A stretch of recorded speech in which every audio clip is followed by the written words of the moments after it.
Hello students, today we will take up part C of the series of lectures on price trends and inflation, and in the previous two episodes, part A and part B, we have been discussing about the price trends during the planning period, and then in part B we took up a discussion on price trends during the period 1951 to 1981. In those lessons, we had discussed that during the earlier phase, that is from 1951 to 1956-57, actually there was a fall in the prices. But after 1957 up to 1964, the period is known as a period of moderate price rise. And then after 1964-65 to 1981, prices rose at an average of about 9% per annum. And we had learnt that many times countries may imagine that the price level or inflation is not increasing at a very high rate, and therefore there is nothing to worry about. Now today let us try to discuss about price trends, that is the later period from 1981-82 onwards. We could discuss up to 2011.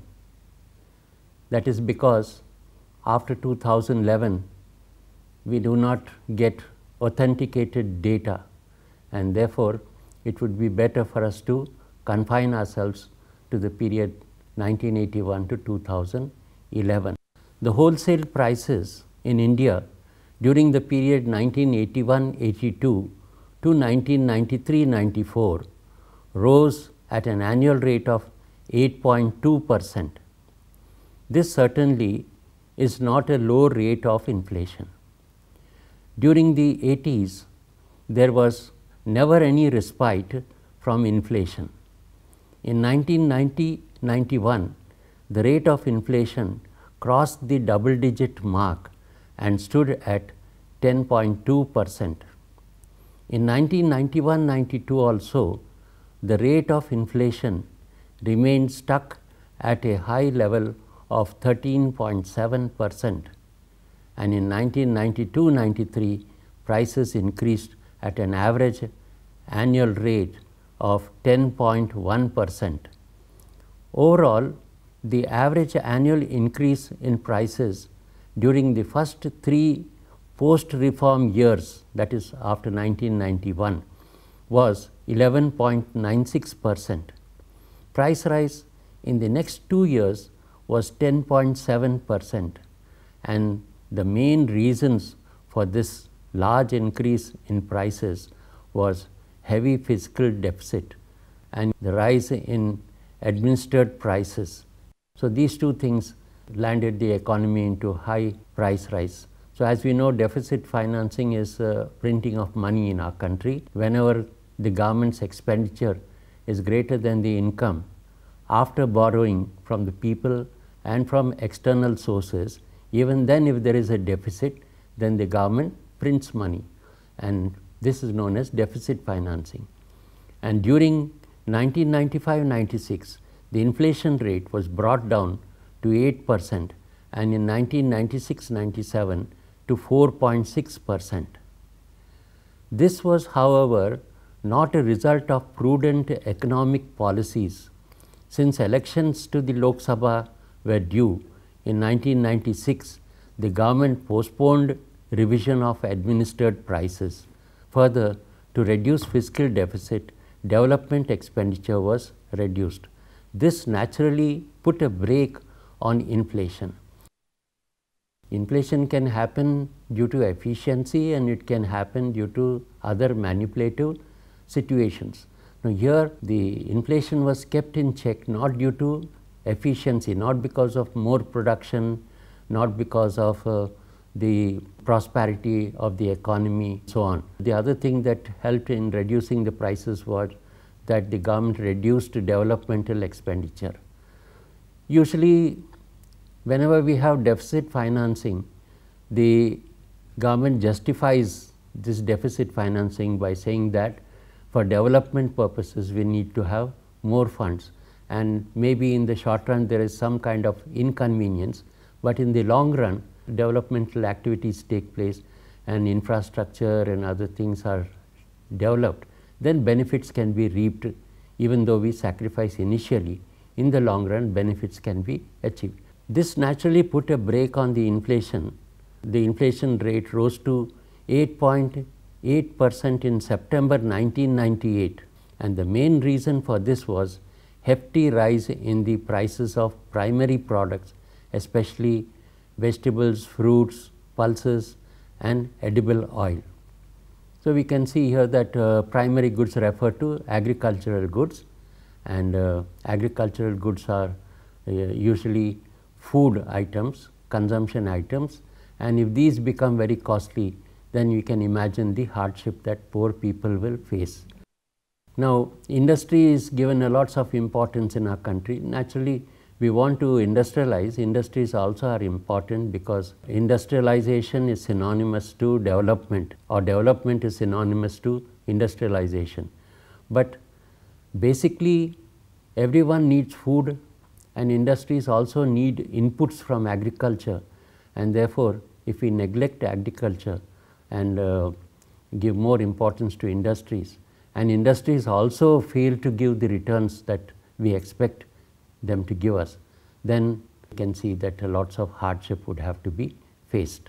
The price level again started declining from November 1998, and by January 2000, the rate of inflation came down to 2.9%. The main reason for this control of inflation was the slow growth in the money supply. Inflation picked up once again in 2000-2001 to 7.2% due to increase in the price of petroleum products. The prices have not risen because money supply was kept slow. Money supply lagged the growth of the economy. In other words, goods were growing faster than the money supply in the economy. And so, when there is no purchasing power, when there is a lack of demand, then prices would fall. So, this is another very artificial method of keeping down prices. However, inflation rate was relatively stable in 2001 and 2. Now, when we talk about price rise of petroleum products, as we know, many products prices will rise when petroleum and petroleum products become costlier, because goods would have to be transported, and sometimes amount of production also takes place with the help of these products.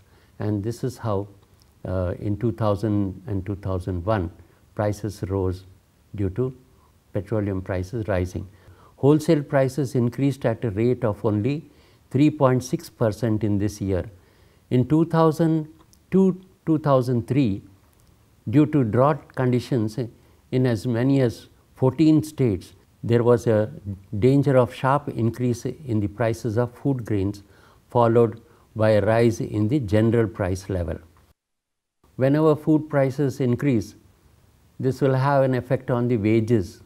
People will demand for more wages, and naturally the cost of production of goods will rise, and this would lead to inflation in the other goods also. In other words, it would lead to general inflation. Food inflation leads to inflation of other goods also, and therefore general inflation will be higher. However, nothing of this sort happened. According to Economic Survey 2002-03, adequate release of surplus stocks of food grain helped in both keeping the inflation low and dampening the undercurrents of inflationary expectations. So, when they feel that the prices are going to rise, the traders and businessmen try to hold the stocks back so that the prices further rise and they can get a benefit out of that. So, this was controlled because the surplus grains that we had were released into the market and the prices did not rise as they were expected to rise. The annual point-to-point inflation rate remained below 2% till the end of May 2002, but rose thereafter and stood at 6.2% on April 5, 2003. The inflation rate in initial 2.5 months of the year 2004-05 was moderate, but on 52-week average basis it was 6.5% during 2005-06. The average annual rate of inflation was 4.3%. So, if inflation is between 4.5 to 5%, then under normal conditions, under the present conditions, it would be considered to be okay. But if the prices rise beyond this level, then something has to be done to control them. Towards the last quarter of 2007-08, inflationary pressure started building up again and inflation rate rose to 8.02% in March 2008. This was a matter of serious concern and a number of steps were announced to tackle the problem. In an effort to douse the inflation fire, the Reserve Bank of India on April 17, 2008 raised the cash reserve ratio in 2 phases from April 26, 2008 to May 10, 2008 from 7.5% to 8%. This was expected to suck out rupees 18,500 crores from the banking system. On April 29, 2008, the Finance Minister announced a number of inflation combating measures in Parliament. These included: number 1, abolishing import duty on steel to ease import and improve supply of steel in the domestic market. Second one is levying of export duty of 15% on primary steel to discourage export of primary steel. And the third is scrapping of import duty on zinc and metallurgical coal. The fourth measure is a fresh 12% ad valorem duty on the cement priced above rupees 250 per 50 kg bag to discourage cement exports. The fifth measure that they resorted to was to reduce customs duty on newsprint from 5 to 3%, and the sixth measure, imposition of an export duty of 8,000 per ton of basmati rice to discourage export of basmati rice, etc. Moreover, the ban on non-basmati rice exports was to be continued. On April 29, 2008, the Reserve Bank of India raised the CRR further from 8% to 8.25%, the highest level since 2001. And this was expected to suck out another rupees 9,250 crores from the banking system. However, despite all these measures, the inflationary pressure continued unabated and inflation rate touched a high level of 8.75% in the weekend of May 31, 2008. Because of the rising price of crude oil in the global market, the Government of India was forced to raise prices of petrol and diesel by rupees 5 per litre and rupees 3 per litre respectively, and cooking oil gas cylinder prices by rupees 50 per cylinder, and this created further inflationary pressure on the economy, and the inflation rate crossed into double digits and to a 13-year high of 11.63% in June 21, 2008. In an effort to control rising inflation, Reserve Bank of India hiked CRR further to 8.75% in 2 stages on July 5, 2008 and July 19, 2008, and this was expected to stamp out more than rupees 17,000 crores of credit from the system. However, inflationary pressure continued to persist and inflation rate touched 12.6% on August 9, 2008. The Reserve Bank of India hiked CRR further to 9% in August 30, 2008. During the last quarter of the financial year 2008-9, the inflation rate started coming down, mainly due to declining commodity price and crude oil prices, and this was basically due to economic slowdown which affected a number of manufactured goods and global recessionary trends which pulled down the price of crude oil. The annual rate of inflation stood at 2.43% for the weekend February 28, 2009, while it was 6.21% in the corresponding week a year ago. Inflation rate is kept down. Somehow we feel that there is a neglect of trying to understand the problem, because when your CRR rate is increased, then banks will not be able to lend to anyone, maybe even to investors, and therefore investment would fall because of lack of finances. And if investment falls, then production will fall, and when production falls, there will be scarcity of goods, and naturally that will lead to further inflation. The main cause for inflation in our country is from the production point of view. Because we do not produce adequate enough, this is why prices rise. So maybe the government had to think of how to increase production rather than restricting the supply of money in the economy. In April 2009, inflation rate dropped to just 0.18%.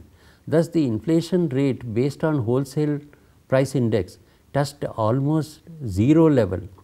The slowdown in the economy resulted in the production cuts over a wide spectrum. So here, why this happened was that world recession took place and demand from other countries for our goods also had reduced, and therefore, because of the slowing down of the global economy, the local economy also there was a slowing down, and production was reduced in many fields. The revival of the economy is necessary to ease the money supply and credit growth on the one hand and push up expenditure on the other hand. So, in a bid to ease money supply and improve credit growth, the Reserve Bank of India cut down the key rates while the government announced 3 fiscal stimulating packages on December 7, 2008. The second on January 2, 2009, and the third on February 24, 2009. As far as reduction in key rates is concerned, the repo rate was brought down to 3.25% on April 21, 2009 from 5% on December 8, 2008. The CRR was reduced in stages to 5% on January 17, 2009. In its stimulus package, the government on its part announced a number of measures to boost demand in the economy. These included reduction in tax rates and massive public expenditure programs.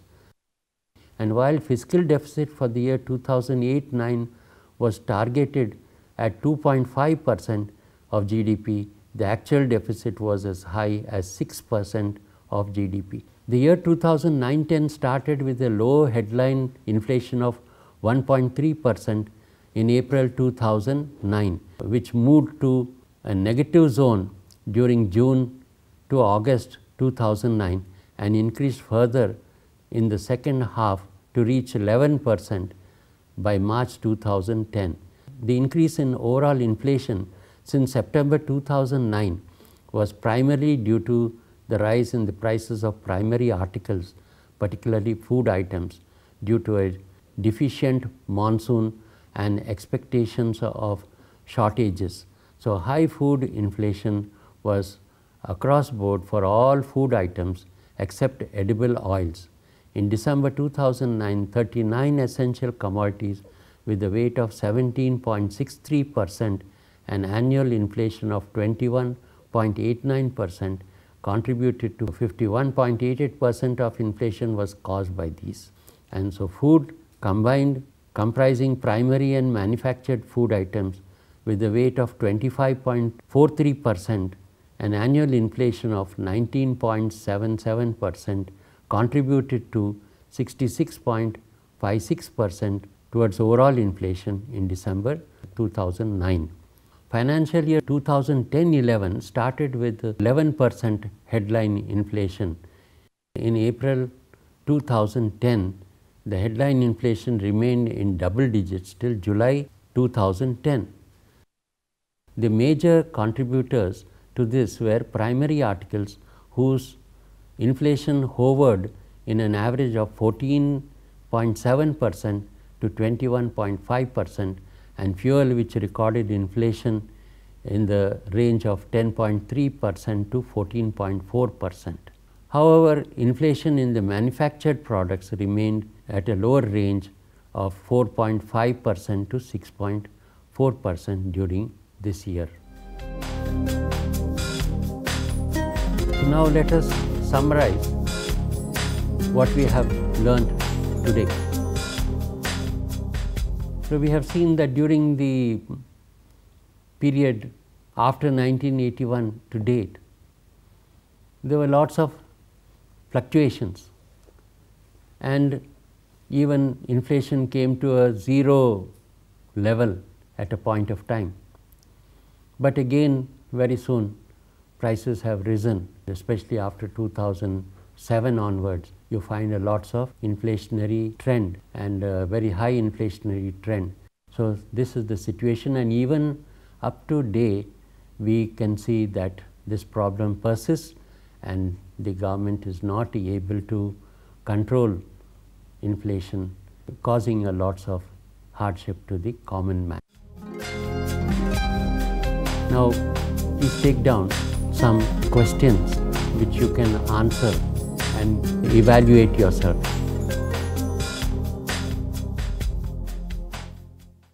The first question is, what were the measures that the government resorted to for controlling inflation? Second question is, critically examine the measures that government resorted to for controlling inflation.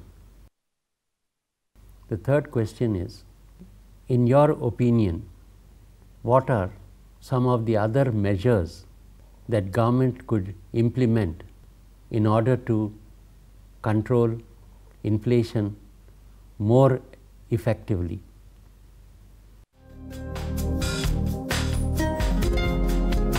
You can refer to the following books: Indian Economy by Rudradatt and Sundaram, Chand and Company, and Indian Economy by Mishra and Puri, Himalayan Publications.